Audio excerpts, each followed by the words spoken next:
Breaking news. Come on in, folks. JLR Investigates. New update coming up in just a few minutes by Los Angeles authorities. They are going to announce and give details on arrests of individuals for looting, burglary, and arson. So we're going to get a list of names, possibly new faces. In the meantime, I'm going to put one of the suspects who've been arrested for burglary on the right side of the screen here. Come on in.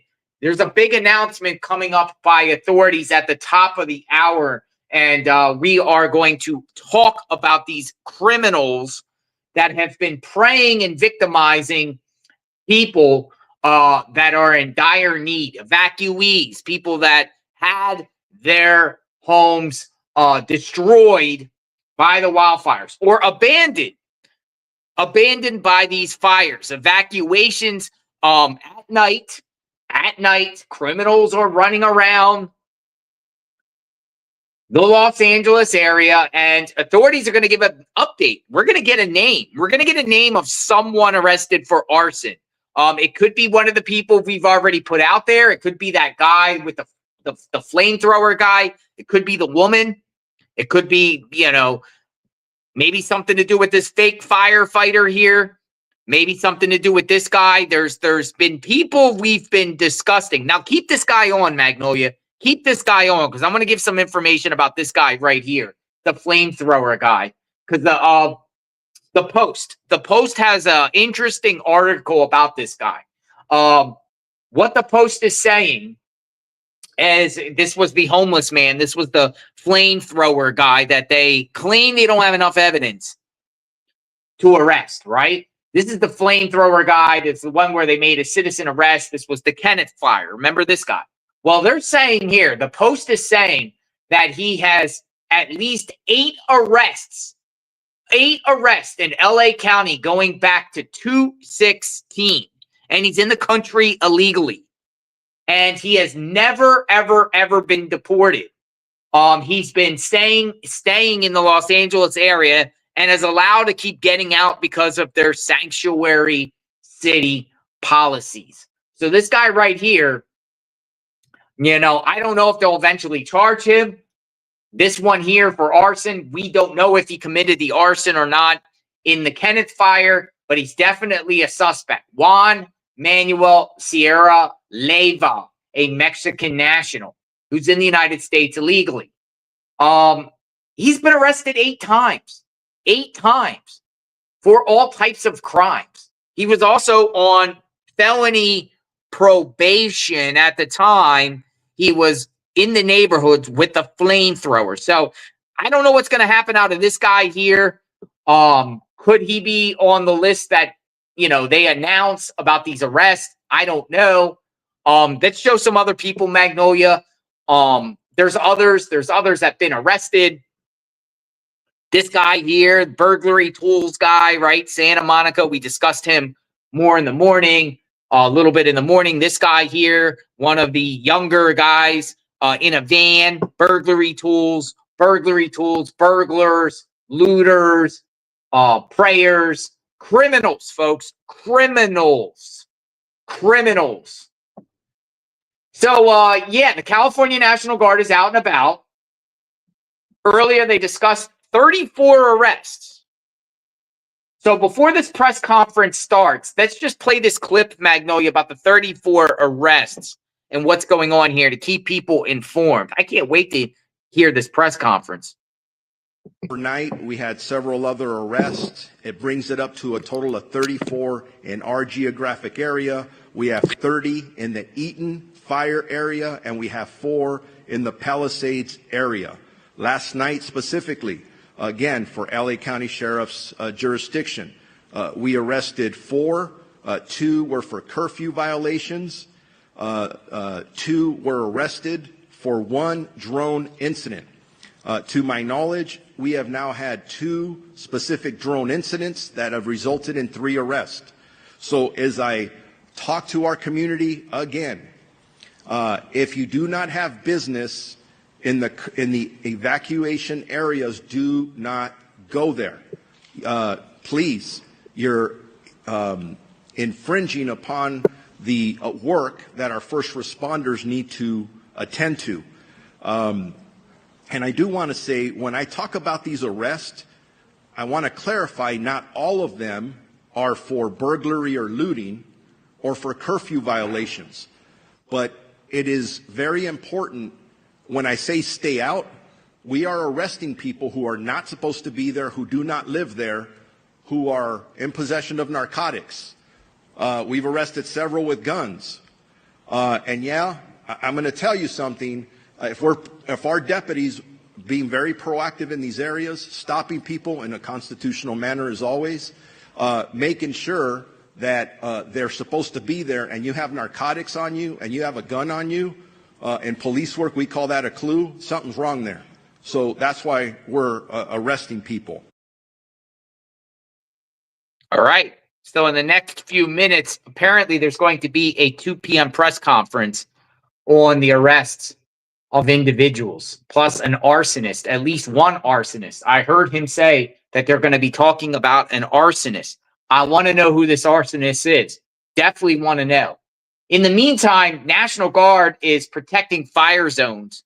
And it seems like the National Guard and the police departments are the ones that are finding these criminals. It's good that the National Guard's there. As you heard the press conference this morning, they're going to up the National Guard from 400 to, what, he said 600?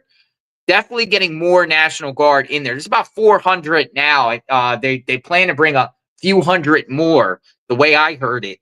So they definitely are picking up a law enforcement presence because of these vulnerable communities where these looters and criminals are sneaking in and preying and breaking into homes and stealing things. And you know, you got to nip this in the butt now. You gotta put your foot in the ground there and say no. We say no to this and hold these people accountable. Let me play the clip here about the California National Guard while we wait for this press conference coming up. Come on in, folks. JLR Investigates, covering the crime. 1,000 firefighters are on the front lines of the wildfire fighting vigorously this morning. Absolutely. But even before the fires subside, a new struggle emerges for victims of all the devastation, one of loss, one of confusion, and an uncertain future. Mario Ramirez is live in Brentwood with the latest. Good morning to you, Mario. Good morning. We were just talking to a resident here off camera. She was in tears. She didn't want to speak with us on camera, but she did say that she's been out of her home since Tuesday, desperate to get her medications and pleading for more help now, not tomorrow, not in a couple of days. They are desperate to get into their neighborhood. So you see here behind me at San Vicente and 26, these are California National Guard members joining LAPD officers, and they are in place here to keep these fire zones secure as the Palisade fire continues to burn, with another wind event moving in that could make things worse before they get better. Now, thousands of firefighters from across several states continue to battle the stubborn flames with a break in the gusty Santa Ana winds. Crews struggled with steep terrain as they tried to protect homes in Mandeville Canyon. That's northwest of the Getty Center and west of the 405 freeway in Brentwood, with some homes unfortunately overcome by flames. By 7 o'clock last night, the fire was 13% contained, up from 11% in the afternoon. But residents and officials on edge with another strong wind event picking up, affecting West LA and much of Ventura County. The LAPD Chief Jim McDonald, during a Sunday news conference, announced those escorts would be suspended until further notice as crews start searching for human remains. But the frustration here in these areas continuing to build. The devastation's being compounded by the chaos of not knowing anything. They don't care about us as the public. They have no interest in keeping us informed. There's thousands and thousands of people who have been affected by this, who've lost their homes, and the government is showing no compassion for us. We're just waiting in these lines of cars, and just trying to understand when we can get in to see our homes. I understand that the military is here, or I guess the military lockdown is happening. So we're hoping that they're keeping the looters out, and that's like one of the, I think a lot of people's concerns too, is like they can't get any kind of private security up there, any confirmation of what's going on up there. In the past couple of days, we've seen these long lines of cars waiting for possible police escorts into their homes. Dozens waiting here on San Vicente Sunday, only to find out that they were all canceled because of the fire activity and incoming winds. And keep in mind, these neighborhoods, even if homes are still standing, are still dealing with downed utility poles and open gas lines and other public safety concerns surrounding these escorts. Now, coming back out here live, more residents trying to get access, pleading with law enforcement here. County officials say Kaiser Permanente doctors are assisting residents with medications at evacuation centers. And we told you a little earlier, Walgreens has announced that it is filling medications without prescriptions during the Southern California wildfires. We'll keep you posted here in Brentwood. I'm Mario Ramirez. We'll send it back to you. Thank you, Mario. All right, we're going to get this press conference up. Looks like it just started a few minutes ago. So we're going to listen to these arrests or whatever updates they give. They announced earlier that they're giving a 2 p.m. Pacific press conference. It is now just about 5 o'clock. They might have started a little bit early. So we're going to get this in here and get this up for you. And I want to know who these criminals are so we can get mug shots, we can do arrest records, and we can shame these individuals and put them out there to keep the public informed of who these people are. Oh, we're on a break right now, huh? It is on a break. It's interesting. That might have been an old clip, but something's coming up. So we'll go back to the regular scene here. I thought something was going on. Maybe it was an old press conference, Magnolia. All right, Magnolia is informing me that it did not start yet. So it was something up that wasn't. So I wanted, we're on the edge of our seats here. I am, at the very least. I want to know who these criminals are. So the Attorney General, in the meantime, while we wait for this press conference, the Attorney General also spoke about crime. He talked to Good Morning America. So we'll see what he has to say. The Attorney General of the state of California. Still raging across the Los Angeles area, consuming a massive 62 square miles with little signs of slowing down as fierce winds intensify again. At least 24 people are thought to be dead as thousands of firefighters continue to fight the flames on multiple active fronts right now. Joining us is California Attorney General Rob Bonta. Thank you so much for being with us. And I know you've been there on the ground, seeing this devastation firsthand. It's just so big. So for people who can't see it in person, can you explain to us what this destruction looks like? It's unimaginable and unexplainable.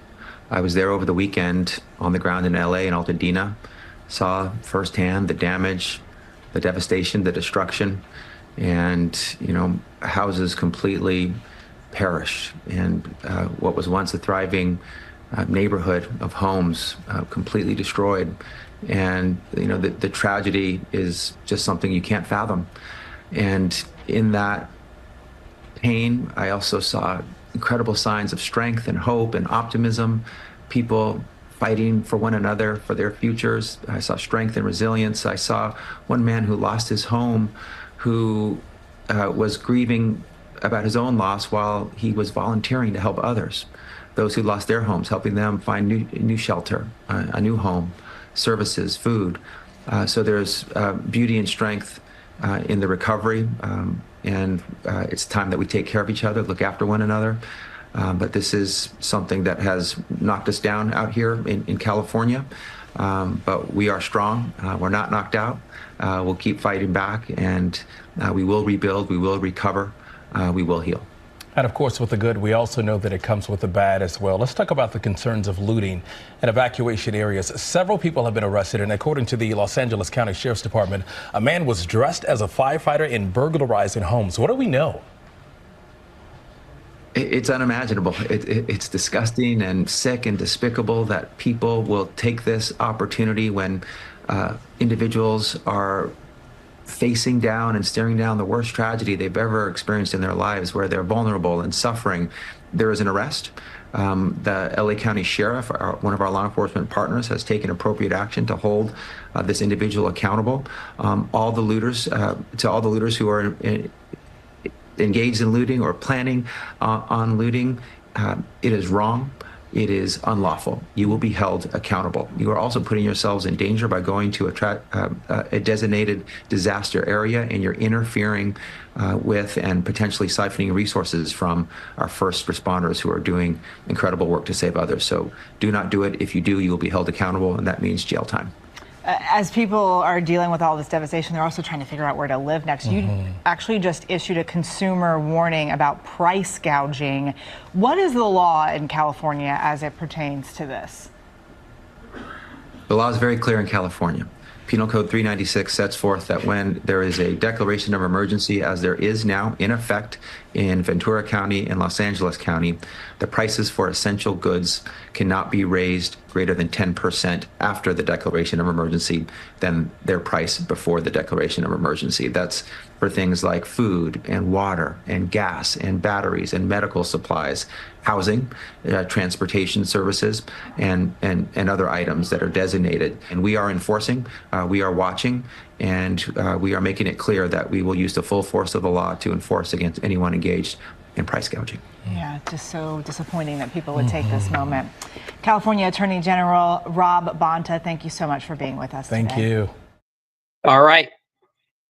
So we're going to take you to the live scene right now. We're going to go to the press conference, Magnolia. If you could switch it over to the press conference.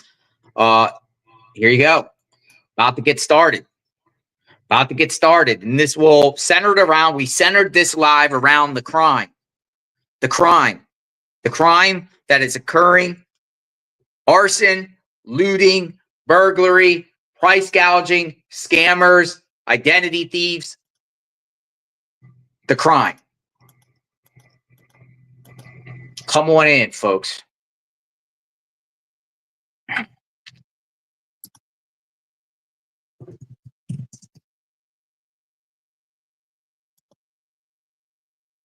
It will be interesting to see if anyone out of that group of individuals that we've been sharing gets share. Somebody's gonna. They're making an example of somebody here.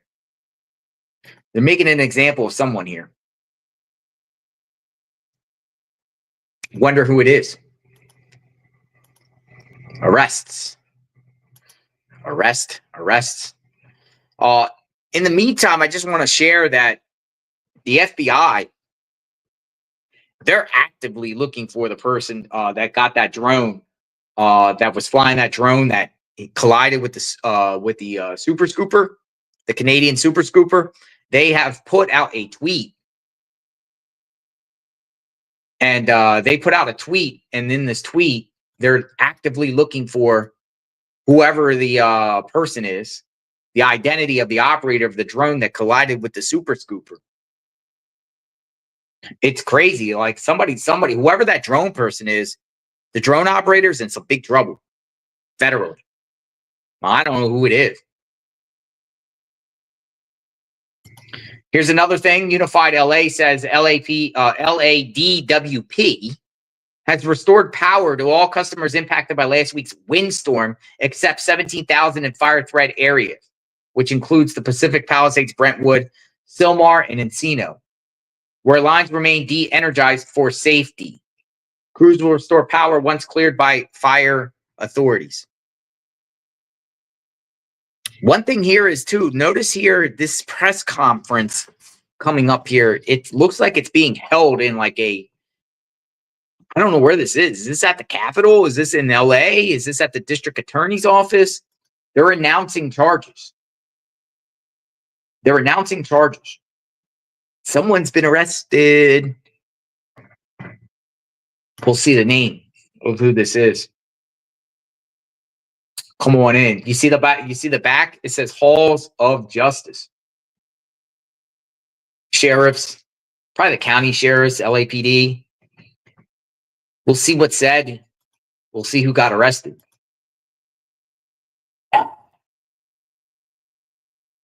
So as far as the fire-wise, today I saw a few flare-ups in the Palisades, choppers in the sky, but I haven't seen like flames, flat-out flames brewing.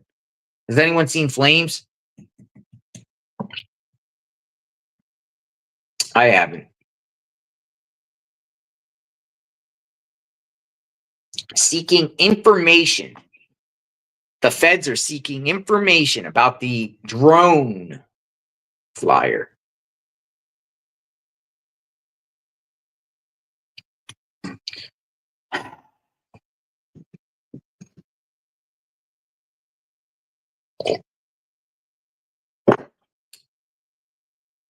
Wow, this is interesting. Now, this is an interesting Fox News report. Fox News is reporting FBI seen at Ben Affleck's home as they conduct activities surrounding Palisades fire. The Palisades fire has drawn FBI to the area. Let's turn up the volume. To what he has to say regarding these charges he's bringing forward.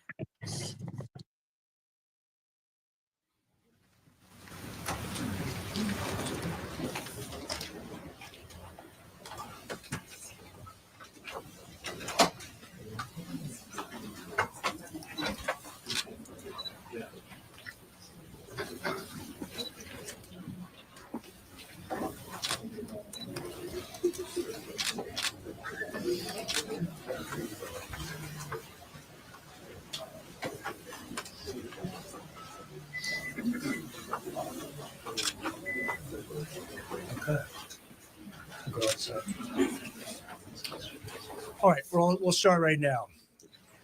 So, as we've said before, with the firefighters literally putting their lives on the line to save people's lives, their homes and their properties and their businesses, with law enforcement working 24 hours to keep us safe and secure during these tragic times, with over 200,000 Angelenos cooperating with evacuation orders in order to make sure that they get out of harm's way, but allow firefighters and first responders and law enforcement to do their business.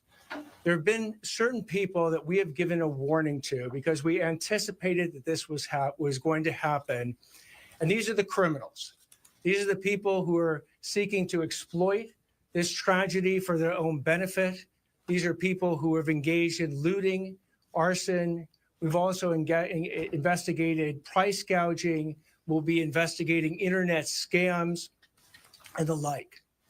Today, we're here to announce that the promise that we made when we started this, that these criminals would be arrested, they would be prosecuted, and they will be maximally punished, is a promise we are keeping. As we announced today, the charges being filed on 10 different individuals, 9 of them for looting in both the Palisades and the Eden fires, and 1 for arson. And arson, by the way, not connected with the origination of the major fires, but an arson that occurred in Azusa. These felony charges are the result of a multi-agency collaboration that has been nothing short of incredibly impressive to be able to bring these charges this quickly. This collaboration includes the Los Angeles County Sheriff's Department, the Los Angeles Police Department, the Los Angeles County Fire Arson Unit, the U.S. Attorney's Office, the Federal Bureau of Investigation, the Bureau of Alcohol, Tobacco, Firearms, and Explosives, the ATF, Los Angeles City Attorney's Office, and all our related cities that you'll hear about that have done incredible work under enormously stressful times in order to bring these culprits to justice. I'll go through the various charges that have been filed to date. The first set of charges are against 3 individuals, Martrell Peoples, Damari Bell, and Travin Coleman. What 2 of these individuals did is on the night of both January 8th and the early morning hours of January 9th, they went ahead and committed first-degree residential burglary and looting during an emergency and evacuation situation in a house in Mandeville Canyon. They have been charged with first-degree residential burglary. They've been charged with looting. They've been charged with grand theft. They stole over $200,000 as been alleged by the charging documents. And by the way, with respect to the charges I'm going to announce, please know this. The charges themselves are not evidence. Everyone that I'm going to describe today is presumed guilty until and unless they are proven guilt, their guilt is proven by the government beyond a reasonable doubt. Presumed innocent. I'm sorry? Presumed innocent. Excuse me. Presumed innocent. Thank you for the change. Presumed innocent until and unless their guilt is proven beyond a reasonable doubt. So back with Mr. Peoples and Mr. Bell. They went ahead and committed these crimes. And when they committed these crimes, as you're going to see on this TV screen right here to my left, it was caught on a Ring camera. If you can play that as we're speaking.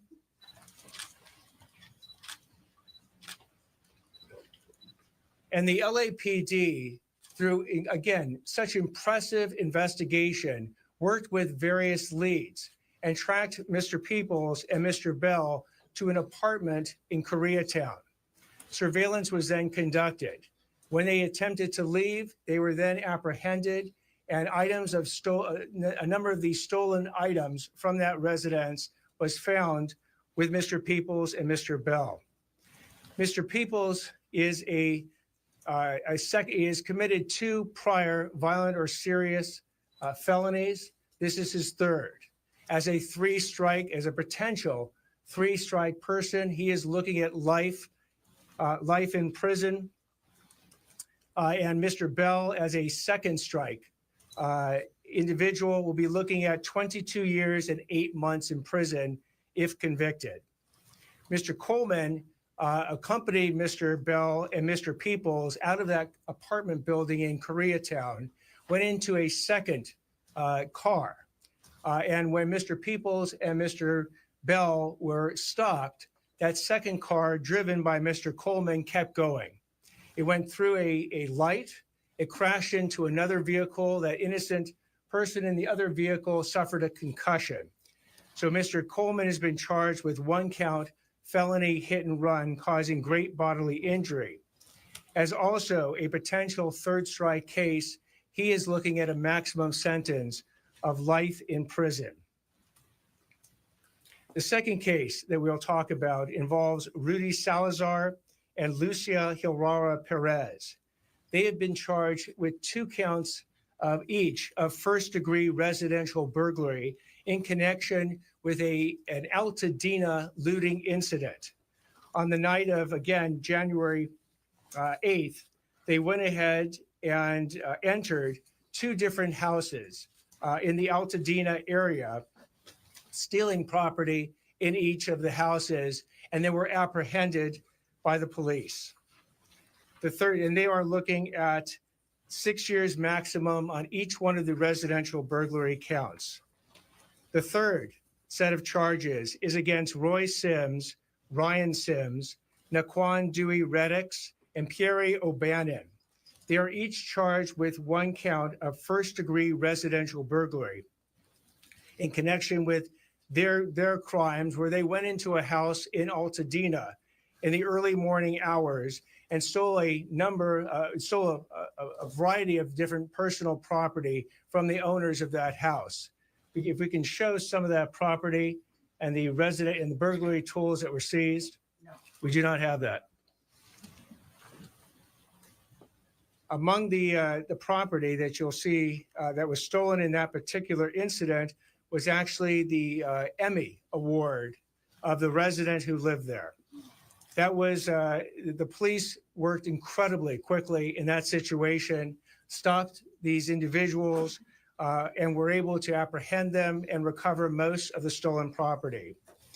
The 4th incident is an arson incident in which Jose Carranza-Escobar has been charged.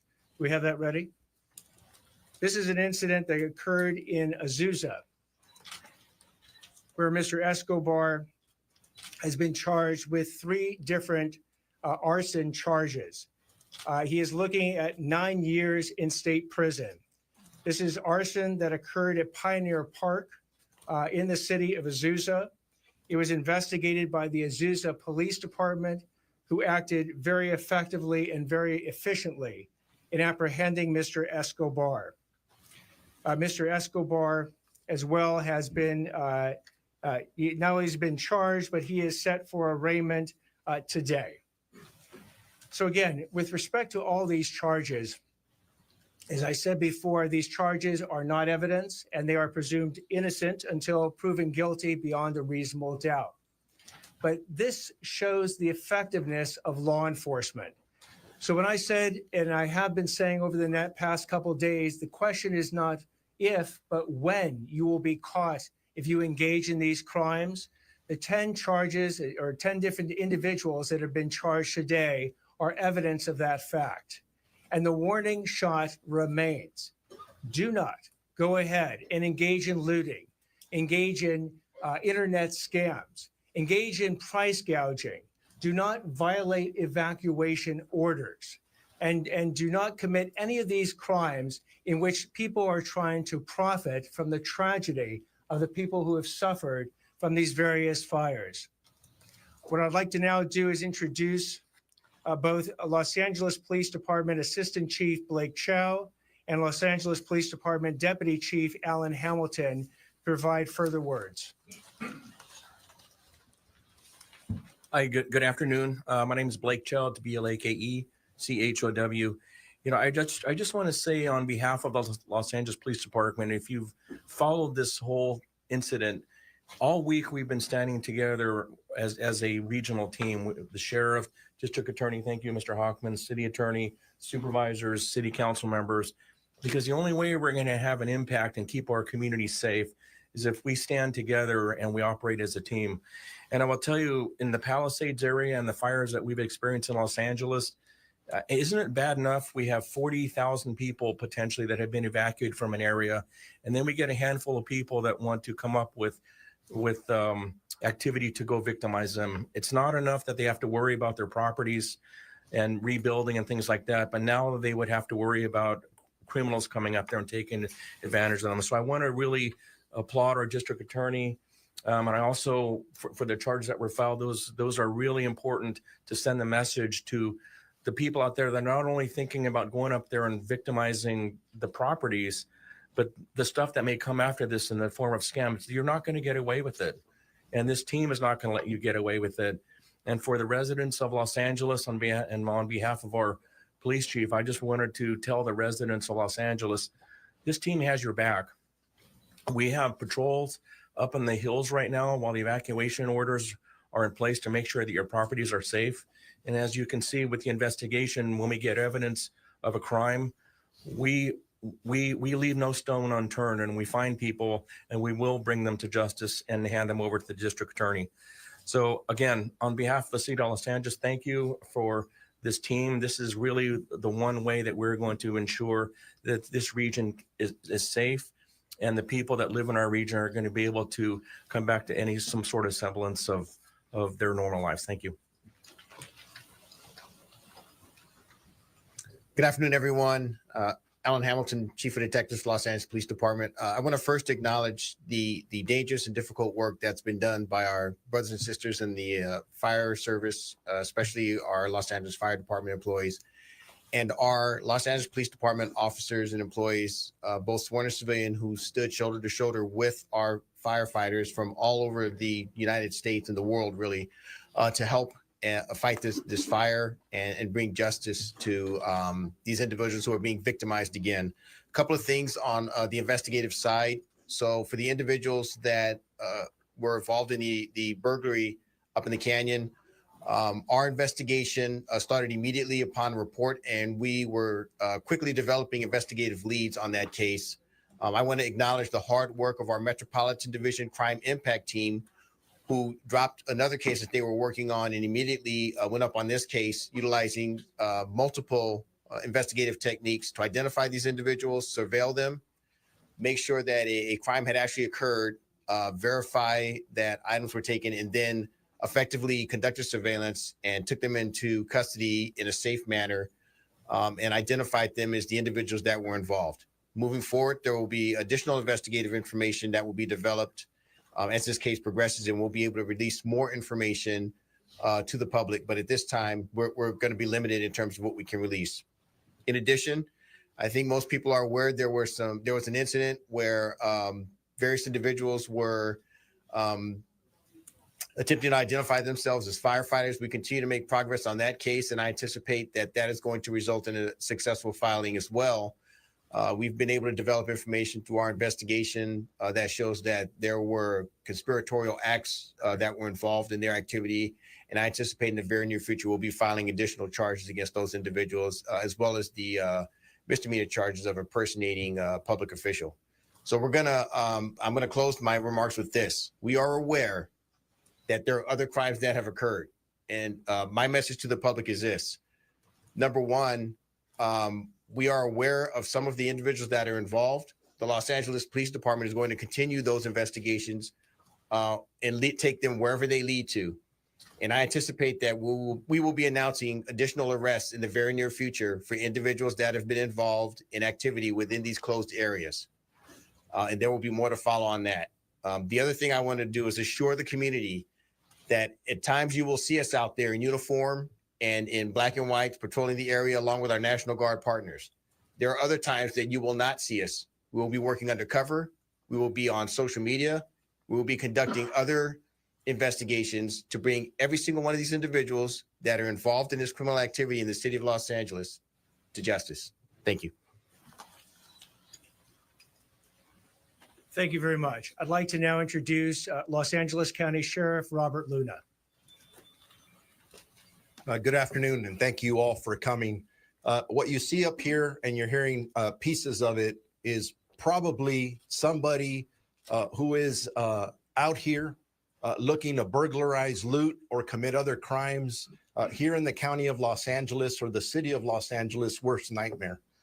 And I say that because standing around me, and you'll hear from a lot of people from the get-go, when I was communicating with Chief Jim McDonald, I was getting calls from the district attorney, Nathan Hockman, who says, hey, if there's anybody committing crimes, I want to know. I want the cases as quickly as possible. Getting cases from Martina Estrada, or I'm not getting cases, Martina Estrada saying, hey, give me the cases. Everybody around me is hungry, whether it's the FBI, the ATF, all of our law enforcement partners. And why is that? Because we've seen hour and hour of people in our community suffering, losing their homes, losing their property. And just like everybody else, people are saying, hey, this is the reason I don't want to evacuate. I don't want to be victimized again. This is a strong message from all of us that we are here. And when we catch people, we mean business. We're going to arrest in the field. We're going to investigate, and then we're going to turn it over to our partners. And depending if it's a state case and or a federal case, we got it covered here. So whether we are talking about burglary, looting, we're talking about scams, we're talking about the misuse of drones, whatever it is, we're going to get you. Do not make this worse than it already is. We're in the middle of this. We have a lot of work to do. You've heard me over and over announce arrests that we are making. When we're making arrests, the 34 that I had as of this morning, not all of them are looting and burglary.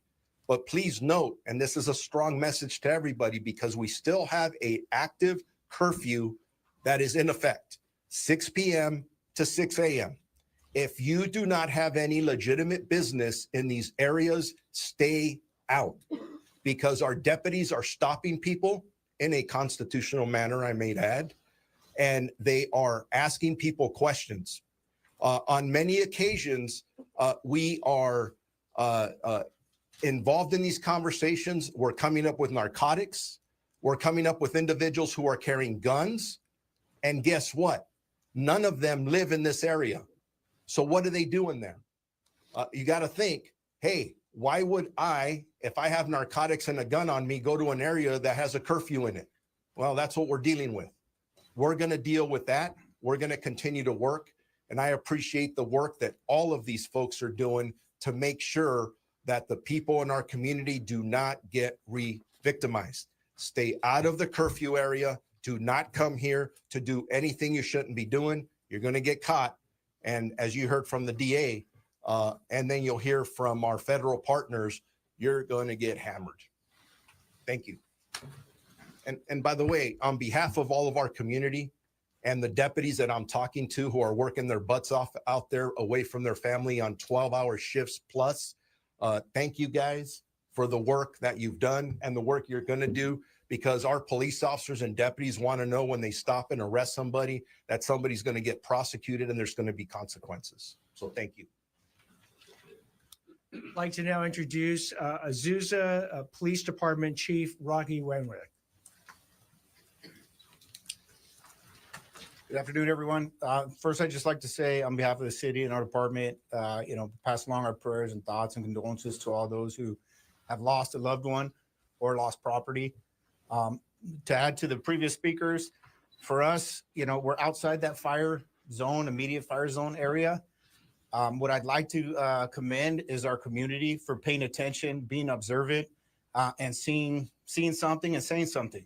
At that time, the park had lost a lot of trees that were down. The city had started its cleanup process, made big piles of lumber and bushes, and they're all piled. Made something for somebody to come by and say, hey, look at that. It looked like it'd be a great place to light a fire or cause some damage. The park was just 100 yards from the base of the San Gabriel Mountains. So we got lucky that day. And I'd like to thank the community for keeping their eyes out and ask everybody to keep your eyes out. In times of this disaster that's going on, people might not go to those areas because, just like the sheriff said right now, there are curfews, but they also know that law enforcement from all over the county is there to assist those areas, to assist the LAPD, assist the National Guard, to assist the Sheriff's Department and these other smaller cities. So it leaves vulnerabilities elsewhere, or what they perceive as vulnerabilities. But the community, please be vigilant elsewhere, because it just takes another fire someplace else, and we have to split our resources. So please stay vigilant. And again, thank you to everybody from the federal, LAPD, and I'd like to thank the district attorney for his aggressive support of law enforcement and letting people know that there is accountability when you make a decision that is not the right one. Thank you. I'd like to now introduce Los Angeles County Board of Supervisors Chair Catherine Barger. Thank you, Chair Hockman. I'm going to be short. I want to thank our incredible DA for focusing on an critically important issue. I've met hundreds of residents whose greatest fear, beyond the fact that they've lost their home, is that people are going to go in and steal whatever they have left. And for those that left their home and it's still standing, their greatest fear is they're going to go back and it's going to be looted. The fact that you are prosecuting and recognizing that there are victims beyond what anyone even realizes is refreshing. And I want to thank you. And I want to thank you on behalf of the men and women, Sheriff's Department, but law enforcement as a whole, who are out there each and every day arresting.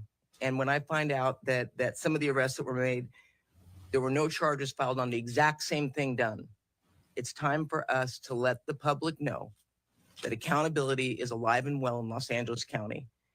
And as a supervisor whose communities are suffering right now, I want you to know we are going to work hand in hand with the district attorney, with the sheriff's department, with LAPD to make sure that not only is your property protected, but anybody that tries to take advantage of this situation will be prosecuted to the fullest extent of the law. So I just really want to thank you, Sheriff Luna, to LAPD, to Chief McDonald, to you, District Attorney Hockman. Thank you for working together to recognize that we have to protect our communities. Thank you. I'd like to now introduce Supervisor Hilda Solis. Thank you so much for having me, District Attorney Hockman, and also for inviting all of us here today, and especially want to thank our Azusa PD Chief Rocky Wenwick and his staff, and also all our public safety officers, as well as our elected officials. I'm proud to represent the 1st District, but on this day, it saddens me to hear that we had 2 individuals, one that you just heard about in Azusa, which is in the 1st District, that was caught in conducting an arson. The second was also reported to me from the city of Irwindale. So what I want to say is that we don't have to necessarily be inside the sphere of where the fire is, but there are criminal activities that are going on throughout the county. And we have to be vigilant. And just as our PD chief from Azusa said, if you see something, por favor, say something and let us know what is happening. I want to say that even though there is a dark side to this, we have to say that there are also some good things that are happening. There are people who are being very resilient. Just yesterday, I had the opportunity to visit over in Pasadena and in Altadena in the 5th District, and to go by and to see along Lake Avenue and Los Robles, all these organic pop-ups of people wanting to share their love for healing and safety was an outpouring that I've never seen demonstrated in that manner in LA County. And I see it happening repeatedly over and over again. So let's not let these two, at least incidents that I know of in my district, but the others that are happening, that we have to do something and let people know that this is not what we are about here in Los Angeles and the city of Los Angeles. I also want to thank our sheriffs, but I especially want to thank the National Guard, because I do think that the Biden and Harris administration took note that we need additional boots on the ground. And boots on the ground make a difference. They may not be arresting anyone, but their presence certainly sends a message. And I'm happy that they are now housed over in Azusa, the National Guard Armory, and that we can also utilize their services to assist us and bring calm to the public that right now is so very nervous and also very upset. Brevemente en español, solamente quiero decir que en este reporte hoy día, dos cosas que pasaron eran en el distrito número 1, en Irwindale y Azusa. Y gracias a las personas que nos están defendiendo, la policía, los sheriffs, que están haciendo lo más posible para proteger a toda la comunidad. Quiero decir que les doy las gracias. Listening in there as they are turning into Spanish a little bit to provide an update to that audience as well, but they're really announcing these charges against an alleged arsonist and also looters in Los Angeles. Sheriff Robert Luna, DA Nathan Hochman there answering questions. Let's listen back in. Good afternoon. Thank you to District Attorney Hochman, Sheriff Luna, and our law enforcement partners. Many of our communities, neighbors, friends, and loved ones are enduring the most horrific experiences of their lives. Multiple reports of people taking advantage in mandatory evacuation areas. This behavior is unacceptable. In the Palisades, someone allegedly impersonating a firefighter, wearing a fire jacket and a helmet to attempt burglary. This behavior is despicable. We cannot tolerate it. And as we continue to help people heal through this suffering, we cannot allow people to prey on the devastation that has already happened, and we will have plenty of time to work to rebuild. No one should take advantage of residents who have been forced to flee for their safety. Taking advantage of this disaster and the suffering that our fellow Angelenos are feeling will not be tolerated. And I want to be clear, that goes not only for individuals who are preying on these locations, but also for the corporations and the businesses and the price gouging and the ways that they're taking advantage of people in this very difficult moment. And if you see this kind of behavior, you can call 800-593-8222. We want to hold businesses accountable as well. We cannot be taking advantage of people who are suffering in these moments. It is critical that everyone follows mandatory evacuation orders and allows our first responders to do their job. The most up-to-date information can be found at emergency.lacounty.gov, and I appreciate the accountability that is happening while we work to rebuild.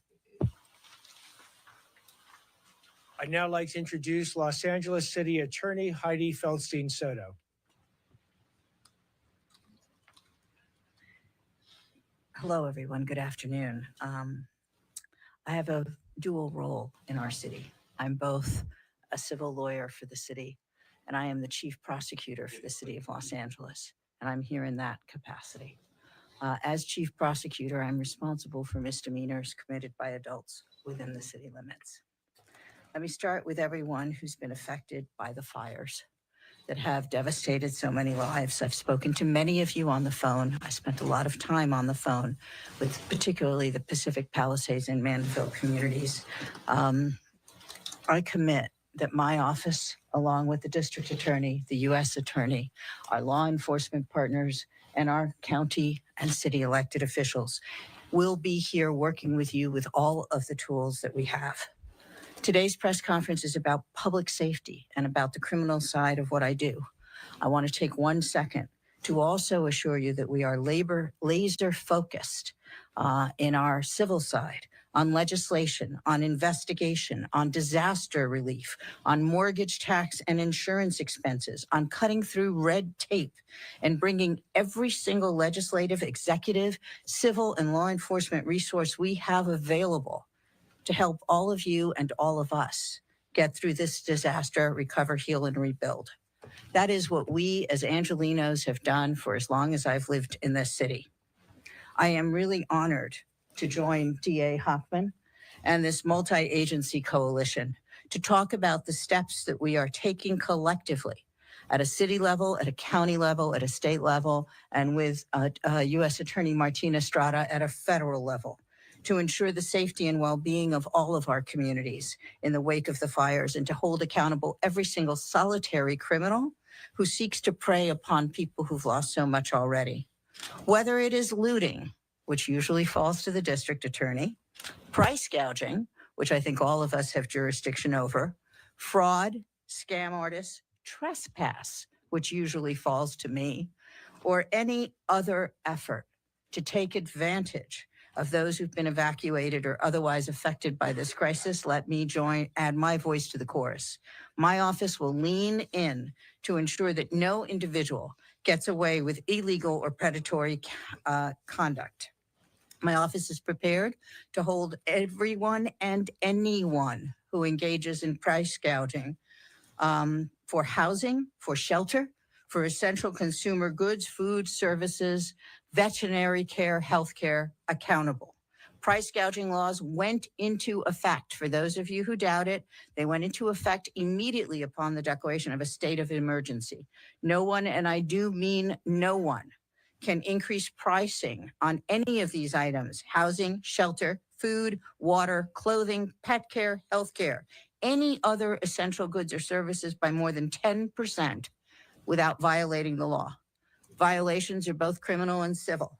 Violations of the price gouging statute are subject to criminal prosecution with up to 1 year's imprisonment and up to a $10,000 fine. Violations are also subject to civil enforcement, and my office has a public rights branch dedicated to civil enforcement. We have formed a price gouging task force within my public rights branch, and that is punishable by an injunction, by restitution, by up to $2,500 per violation. We are working with the mayor's office and city council on a dedicated intake system to address price gouging complaints in particular, and our lawyers and other legal personnel are already getting back to residents who have reported price gouging. If you are a victim of price gouging or aware that it is happening, if you see it happening because all of a sudden an apartment that was for rent for one amount doubles in price, please email my office to a dedicated email to this that is ATT, which stands for attorney, price gouging task force at lacity.org. att.pricegougingtaskforce@lacity.org, or call us at our dedicated price gouging line, 213-679-5035.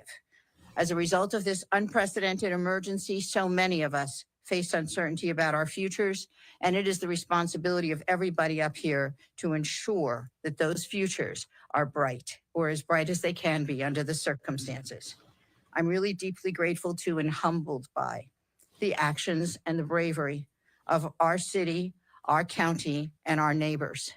To our firefighters, to our law enforcement, to our first responders and volunteers, my deepest gratitude for your heroism, strength, and unceasing commitment to saving lives and property across a vast area of our city and our county, an area much bigger than any of us thought possible.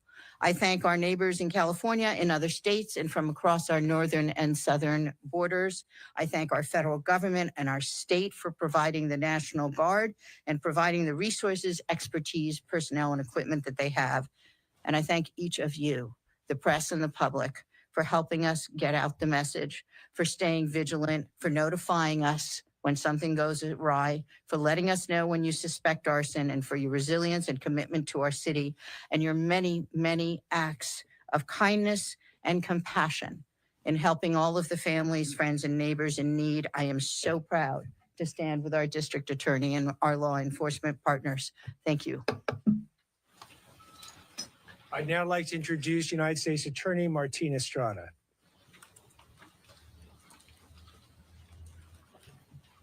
Thank you and good afternoon. My name is Martin Estrada. I'm the United States Attorney. This past week has been devastating for our community. Our family, our friends, our colleagues have suffered immeasurable losses. Our hearts go out to all the victims of the terrible fires that have occurred in our area. But I will say, one thing I've seen time and time again is the resilience of this community. When the times get tough, we come together. That is no different with regard to law enforcement. The level of cooperation and collaboration with our law enforcement partners, federal, state, and local in this area, we will collaborate and work together and bring the same approach to holding accountable all those who engage in crimes related to this disaster. Now, the first priority is stopping these fires, stopping the destruction. My deepest gratitude to the first responders, the ones who are out there on the lines fighting for us. God bless them. They deserve our prayers. But another priority is ensuring that there aren't people out there who victimize others, criminal opportunists who take advantage of this situation. This sort of behavior is completely unacceptable, and because of that, it is critical that we all work together to hold such individuals accountable. Let me talk about what we're doing as federal authorities. The U.S. Attorney's Office, the FBI, and the ATF is fully engaged in this crisis. We are addressing three main areas of criminality. First, arson.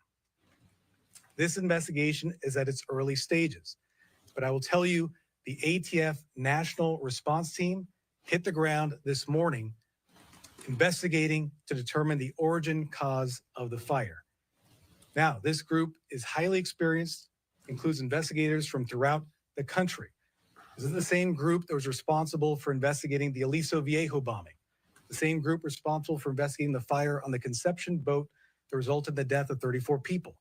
They get the job done, and I'm confident their investigation will bear fruit. We are going to fully investigate the origins of these fires. We have powerful federal arson statutes to hold accountable with mandatory minimum sentences anyone who is found to have recklessly or intentionally caused these fires. Second, illegal drone activity. We have seen people flying drones over restricted areas.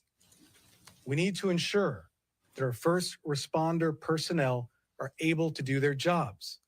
We've already heard about drones flying over fires, hitting fire planes, disrupting them, taking them out of commission. That is unacceptable. It is illegal to fly drones over restricted areas.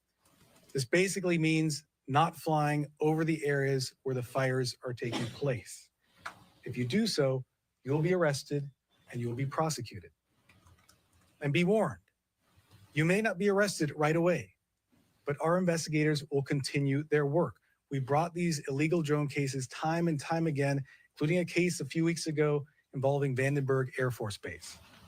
As we speak, we have investigators issuing legal process, investigating social media posts of drone footage in the fire areas, looking through that footage to determine the perpetrators in order to hold those people accountable. If you're thinking of flying a drone over an impacted area, over a fire, the message is simple: don't do it. Third, fraud. We are not going to allow victims to be re-victimized. Certainly, as the district attorney talked about, looters will be held accountable by his office. But we will take on some of those more sophisticated fraudsters who are out there using other means to steal. This is one of the largest disasters we've ever faced. We will see huge amounts of relief money coming into this area, including federal funds. If history is any guide, including through the pandemic that we all went through, the COVID-19 pandemic, there are people who will attempt to steal that money. Let's talk about two areas of fraud we are vigilantly monitoring. First is federal recovery funds.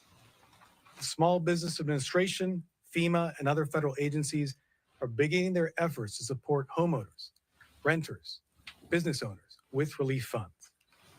During the COVID-19 disaster, we saw people committing identity theft to steal that money. My office can use mandatory minimum sentences against anyone committing such conduct to hold them accountable. Second is charity fraud. People around the world are looking for ways to support the victims. This is a good thing. People are generous in times of need, but it also creates an opportunity for fraud. Charity fraud is a donation scam where people are tricked into donating money to a group or a fake group that essentially provides no services for the victims. We will investigate any group that illegally diverts funds from the victims. And let me say, as I mentioned, generosity is a good thing. But fraudsters will target victims and generous individuals who want to help. They'll do so through many means, including social media posts, including calls, including texts. Keep this in mind. True charities will not pressure you into giving funds. If you come across deceptive individuals who try to push you to donate money, that raises suspicions, and do not donate. Make sure your money goes to trusted organizations, and beware of websites that may try to mimic real organizations. There's a lot of fraud out there and people trying to perpetrate it. In conclusion, regardless of the type of crime we are talking about, we will hold people accountable. There is zero tolerance for any criminal activity arising from these fires. Together, we will recover from these fires. But the ongoing work, the recovery work, including protecting the victims and protecting those people who would like to help the victims and protecting relief funds, will be ongoing. We will be vigilant. Now, before I conclude, I want to give out a number from the ATF.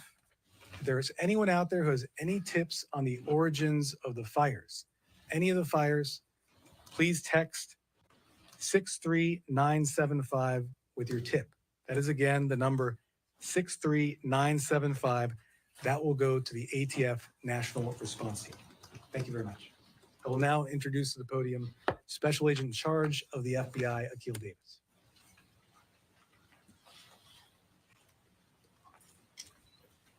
Good afternoon. My name is Akil Davis. I'm the Assistant Director in charge of the FBI's Los Angeles Field Office. I want to state my condolences for those who have lost loved ones, property, and are currently suffering. We at the FBI also have employees that have lost everything that they own. It's a traumatic event for all of us, all Los Angelinos everywhere. I'd like to highlight just two lines of effort that your local FBI office is involved in. U.S. Attorney Estrada highlighted our drone efforts. FBI Los Angeles has created the nation's first counter-UAS task force. This task force has been deployed to the Rose Bowl, it's deployed to the Golden Globes, and it is deployed to all of these fires. We're out there every single day looking for drone pilots, looking for operators that are disrupting our most critical effort to contain these fires, and that is the airdrops. I'd like to foot stomp what our brothers and sisters at CAL FIRE said. If you fly, we can't. Meaning if you fly these drones, we're not able to use our most sophisticated technique to contain these fires and save lives. The second line of effort for the FBI, as U.S. Attorney Estrada stated, is significant fraud. As we have seen from COVID fraud, Hurricane Katrina fraud, we've seen earthquake fraud, all those monies that are pouring into our communities Fraudsters are sitting right now trying to figure out ways to steal that money. You heard Sheriff Luna reference the term being hungry.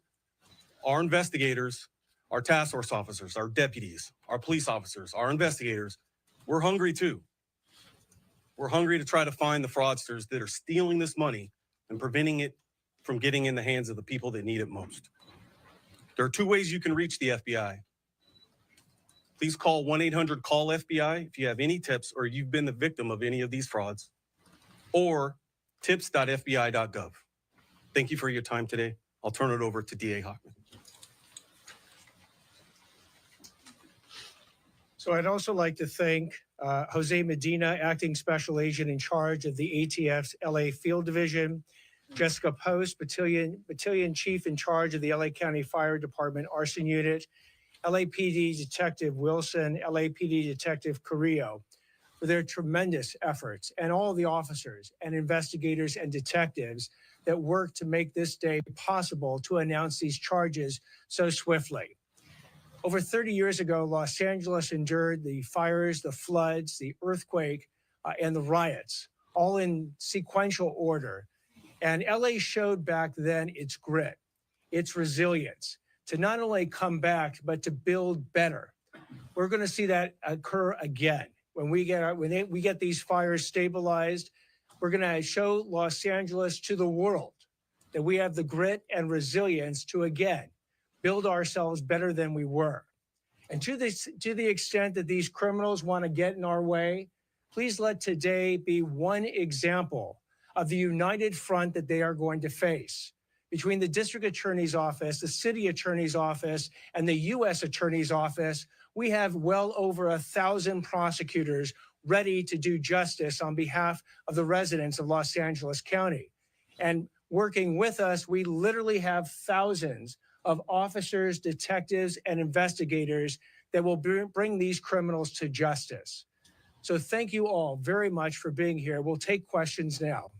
Jay Hochman. Yes, in the back. With friend PR Martin Costi, do you have a number of reports of burglaries in these zones, the evacuation zones? I mean, not ones where you charge people, but actually, you know, what's CompStat saying?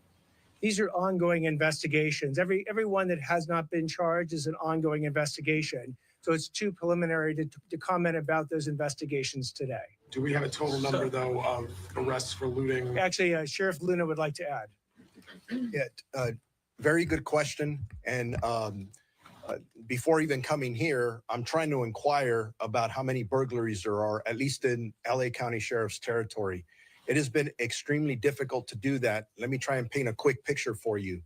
We have many areas where residents have not been allowed to go back in since they left in a really quick hurry to save their lives.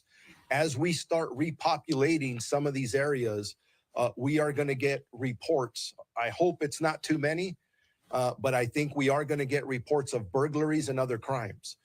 So just a quick second to tell our community, as you do repopulate, and if you believe you were the victim of a burglary or any other crime, immediately report that to your local police station, sheriff station, whatever that may be, because unfortunately, I think we're going to get those. But that's why we don't have all that information now. You talk about CompStat, it'll all start coming in as soon as we start going back in there.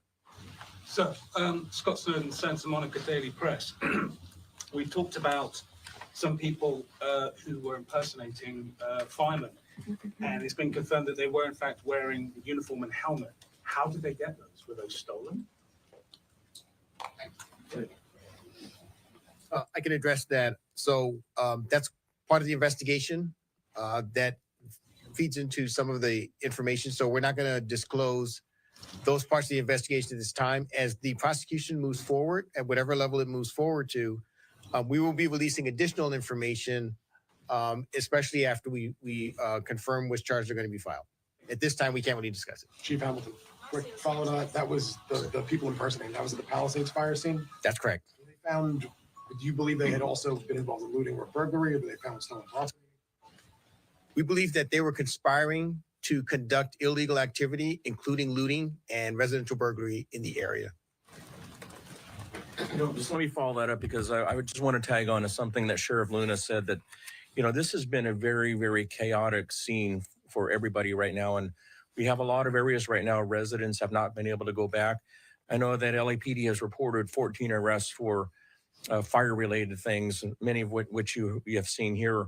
But I think, for example, what the individuals that are arrested with the fire uniforms, we're pleading with the public, if they have any information that they may have seen these individuals in other parts of the Palisades, we need that information, because as the Chief Hamilton had said, this investigation is not closed, it's still going. And as residents begin to repopulate and we get more information, ring videos and things like that, those are the things that we're going to need to really get a picture as to how many crimes may have occurred in that area. Chief Chow? Yes, sir, right here. Natasha Chen with CNN. I know that the investigations into the origins of the fires for Palisades and Eaton are still ongoing. As far as that task force activity is concerned, though, is there any indication that there's investigation into possible human involvement in the Palisades fire, whether that be accidental or intentional, and for the Eaton fire, a potential electrical transmission tower? So we're not going to address at this point that part of the investigation. That'll be conducted by the Bureau of Alcohol, Tobacco, Firearms, and Explosives. More information will be forthcoming from that investigation in the future. Will ATF have a news conference? Anyone? So we are speaking on behalf of ATF. We are coordinating with ATF on the investigation and any potential prosecution. We are at the initial stages at this time, so we ask for patience as we go through this investigation. Everything is on the table in terms of the investigation and potential statutes that are in play. I gave you the number. I'll repeat it. If anyone has any tips, I encourage them to text the following number, 63975. But given that the investigation is at its early stages, we cannot provide further information. How many of the cases qualify for federal charges, and what will be the maximum sentence if somebody is accused of arson? Anyone who intentionally or recklessly causes a fire can be prosecuted federally for arson, carries a 5-year mandatory minimum sentence, and from there, depending on the facts, the sentence can be much longer, including decades in prison. Mr. Estrada, can you just, clarify, is this arson investigation just normal matter of course given the devastation, or are you acting off information that there may have been an intentional fire set, Palisades, even otherwise? I can't get into details of the investigation. I will say this is by no means the normal course. We're dealing with the largest disasters in our area ever. It's for that reason we asked the ATF National Response Team to get involved. Highly experienced group has done this throughout the country, including in our area before, with success. How many cases are on your hands? The investigation is at early stages. Don't you have any number of investigations? We are investigating all the fires for potential arson. We are looking at all the fires. We're focused on the Palisades fire and the Eaton fire this time. Sheriff Luna, given the level of frustration and misery for so many people who are out of their homes, there's been some reports of vigilantism. Are you concerned about this, and how do you mitigate it if indeed it is happening? Concerned, yes. I think we're always concerned. As the days wear on, people, our community, our residents who live there, they're getting angry and they're getting frustrated. We're going to try and do everything we can to enhance our communication. That's why every time we get up here, we talk about the reasons why we are not repopulating as quickly as we would like. There's still a lot of hazards out there, for example. As we're speaking now, I still have search and rescue teams that are out there trying to recover remains of individuals, correlating missing persons to addresses that used to be there. There's a lot of work there. So again, I plead with our communities, be as patient as possible. There is no conversation that we're having as a county family with our city partners that doesn't include evacuation orders and warnings without, okay, when are we going to repopulate? Because we're hearing our community loud and clear. All of us, I know our supervisors are going out personally and listening to our community and their frustrations. We know it. We're staying on top of it. None of us have been off one day. All of us are working 16, 18-hour days, and we're doing this because we want to get back to normal as quickly as possible. But I do remind everybody, I mean, I just read the weather report before coming in here. we're gonna experience some significant wins. I'm very concerned about the dangers that we still face, concerns that our community still faces. So we're still in the middle of this. But please communicate with us, and we'll continue to work on putting out as much public information as we possibly can. We don't want our community to go that direction. Now, if the vigilantes you're talking about are people who live somewhere else and are going to come and cause problems, this team I have around me, we're ready to deal with that. I see the show of support here today, and it's massive and impressive. But to someone who feels desperate, how can you reassure them? Somebody who lost their home, we will do everything we can to make sure that you are aware that we're here, we care, we're going to respond, we're going to investigate. And the reason we're here today united is because we are communicating. We have been communicating from the beginning. We're going to be something that the rest of this country looks at and says, how did you guys do this? That's where we're at. That's the assurance I want to give our entire community. We are here. We are here for you. The FBI. All right, we have time for one more question. A question for the FBI. Right here. You have pieces of that drone that hit the super scooper. Have you made any progress in that investigation? Do you have any persons of interest that you're looking at or speaking with? So that investigation is ongoing, and yes, you're right. We have collected pieces of that, and we're putting that together as we would through a normal course of investigation. There's lots of avenues to investigate regarding that. So that's all I'm going to say is as far as that goes. And have you had any more incidents with drones and firefighting like that? So we are coming across probably 20 incursions a day. Now our numbers vary a little different than what the fire department puts out, and that's just because of the focus on which the area that the FBI is looking at. Our focus is a little bit more narrow than what the fire department's looking at. So, you know, the numbers we're putting out are probably between 20 and 30, and the fire department's is about double that. But the fire department is correct. There are that many drones in the air at any given time. And that's why we continue to stress to the public, stop flying your drones over these fires. Let us do our job. Let us save lives. Let the firefighters do what they do best, and that's put these fires out. Can you confirm that 2 arrests Not at this point. have been made regarding the drone incident? I'm sorry, sir. Can you say that again? Can you confirm that 2 arrests have been made regarding the drone incident? I'm going to leave that up to my state and local counterparts behind me. Thank you very much. I can tell you from the Los Angeles County Sheriff's Department, we've arrested 3 individuals for 2 drone usages. All right, thank you all for coming today. If you want one-on-one interviews, you can do that at this point. I very much appreciate it, and stay safe out there. Well, that was interesting.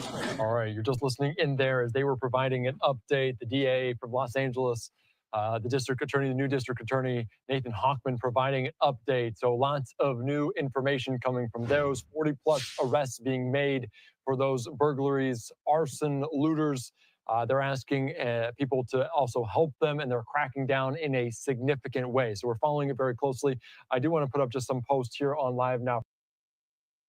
All right. So, yeah. Arrests. An arsonist. Looters. Wish they would have shown some photographs of suspects. Photographs of suspects that got arrested. I always want those mug shots. They got another press conference coming up, but I don't think I'm going to cover that because this has been centered around the crime aspect. This particular live on the arrest or whatnot. That's pretty much what I'm monitoring. I'm monitoring everything, but the arrests looks like they're trying to identify this drone operator that hit the super scooper. They're investigating that, and also investigating the origins of the Palisades fire, the Eaton fire. Is it arson? I think it is. I think both of them are. I think both of them are arson. So, there was a video circulating online showing the beginning of that Palisades fire from a group of individuals that since deleted their account. There's about a 50-50 split whether people feel these individuals were responsible or not. I'm not so sure. It's circulating online. If you want to see the origins of the Palisades fire, it's by a place called Skull Rock. up on a trail, and it just blew up. Just blew up. So we'll see. You know, we'll continue to cover with the arsonist out there. We'll continue to cover, you know, these criminals out there that are out there praying. Seems like they're taking things seriously. A lot of the arson guy that we already talked about that guy already. So, you know, I expected charges out of that guy because they literally caught the guy red-handed, but only 9 years. That's all you face. That's all you face. 9 years. Is that the going rate? Some of these burglars too. I mean, 3 strikes though.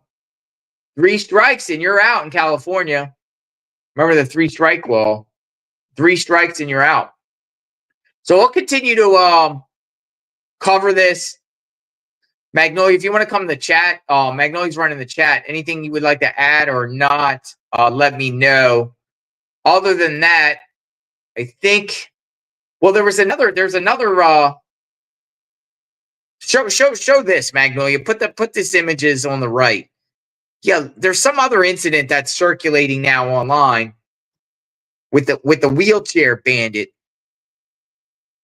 In a wheelchair, there's an individual that was caught setting a fire in a dumpster.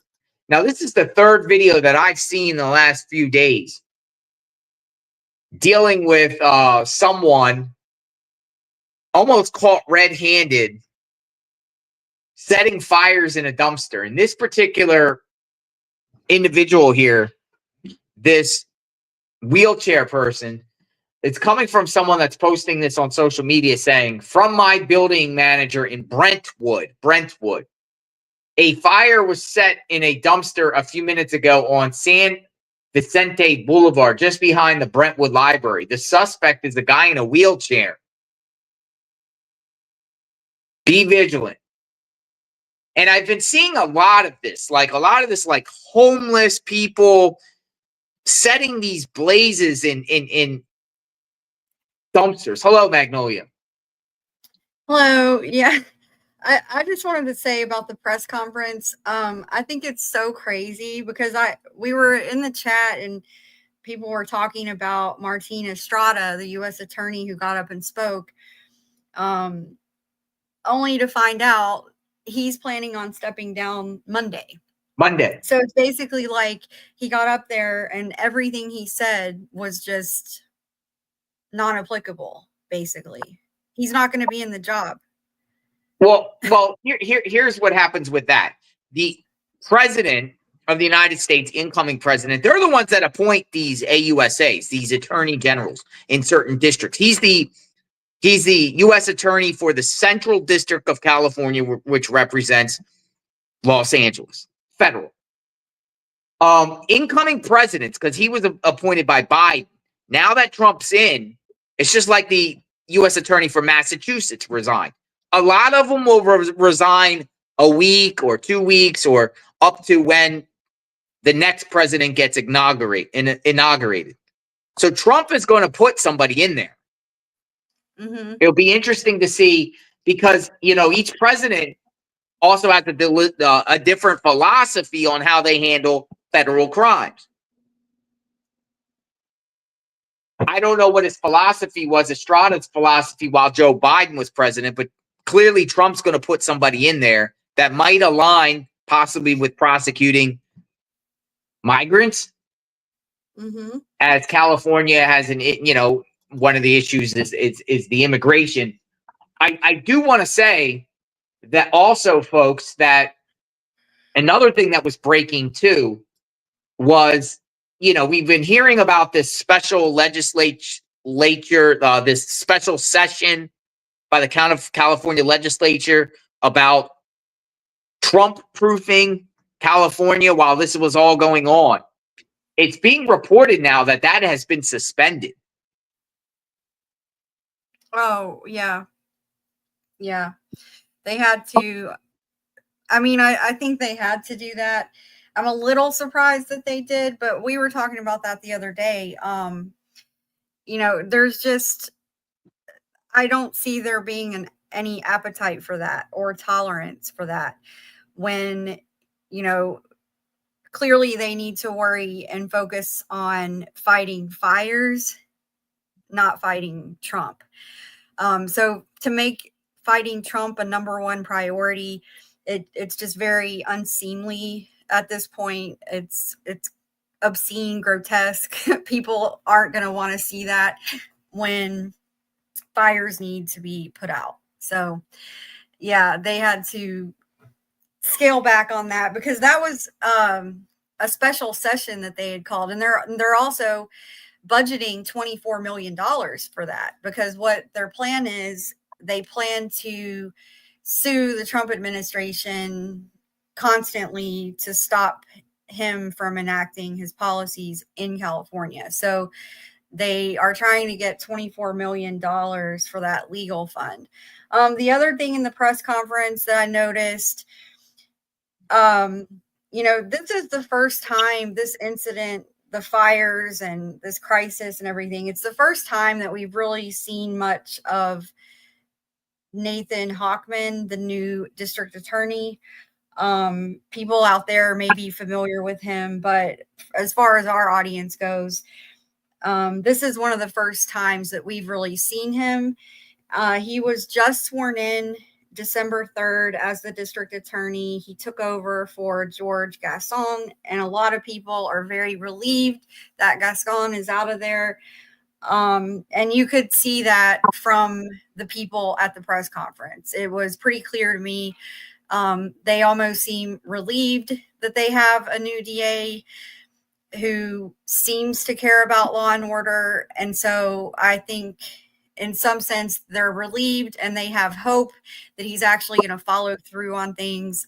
Because we talk about this all the time. The police are going out, catching criminals, doing their jobs, only for those criminals to get a slap on the wrist and go right back out on the street. And that's why there's so many repeat offenders out there, including the guy that we just talked about earlier this afternoon, the 24-year-old with the criminal record a mile long.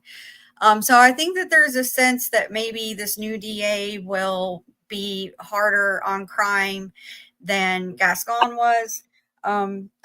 Interesting side note, Nathan Hochman, he was sworn in December 3rd by former California Governor Arnold Schwarzenegger. That's who actually conducted his swearing in. So that's interesting. And he declared that the city of Los Angeles is now going to be back. That's what Arnold Schwarzenegger said. So, that's the hope.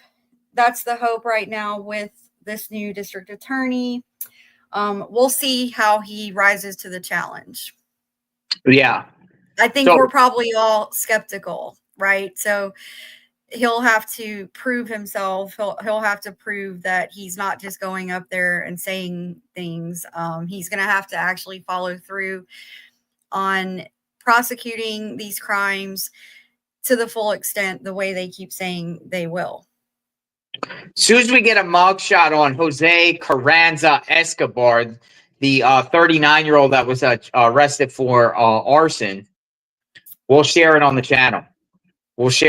So far, I'm looking, scouring, and now that his name is out there, if there's a mugshot, question is he in is he a migrant? Is he in the country illegally? Who is this guy? Jose Carranza-Escobar. He was the one that started that fire in Pioneer Park in Azusa. So as soon as he gets, information gets out on him, we'll share it on the channel. This guy right here, the park, he got caught red-handed. He literally got caught red-handed. Yeah. So it's not surprising that he got arson charges. The other ones, that are seen walking after the fact, that's a little bit harder to prove, right? Yeah. Yeah. But if you're actually seen setting a fire at the vicinity or where the fire is and you confess and admit to it, you're cooked. Like the fire, you're cooked. Yeah, it's just so stupid. All right, well, we're going to sign off. Anything else to add, Magnolia? Final words? Well, no, I think we're going to be monitoring the red flag warnings that are in effect through Wednesday. they're expecting the winds to pick up, I believe, tonight into tomorrow. So we're going to keep an eye on that, and we'll report anything that breaks out from that. Mayor Bass said today that they are taking proactive measures. I just saw while we've been on live, she did tweet, that they're doing proactive measures to stop the fires from starting in the first place or spreading and things like that. So we'll see how well they do. This will, if the winds pick up again, like they're saying, which I guess they are, they're saying hurricane force winds are coming back, red flag warning. So if that's the case, they better get it under control very, very quickly. Because it won't be good for any of these leaders if they don't. Yeah, and we'll break that if something breaks out on this. Or they're giving an update on the Palisades fire weather outlook and whole press conference. So if you guys are more interested in that, I suggest going over to Fox that is live streaming that. We're not going to live stream that. We wanted to just talk about the suspects. Plus, we have other true crime cases that we're looking into. So we'll be back later on more true crime. But if something breaks, like a fire or some sort of emergency, we'll break in and we'll do an analysis and share and follow and see what's up. Barb, thank you for that. I appreciate that, Barb, with the comment. So we appreciate all of you. Members, subs, hit that sub button if you're not sub to the channel, and we will come back accordingly. Thank you. Who is that? Amner Prime 7777777 XXX. Hammer. Thank you. Appreciate that. Thank you, everyone. Until next time, everyone, be safe out there. JLR Magnolia Investigates. We'll talk soon. Have a good day. See you later.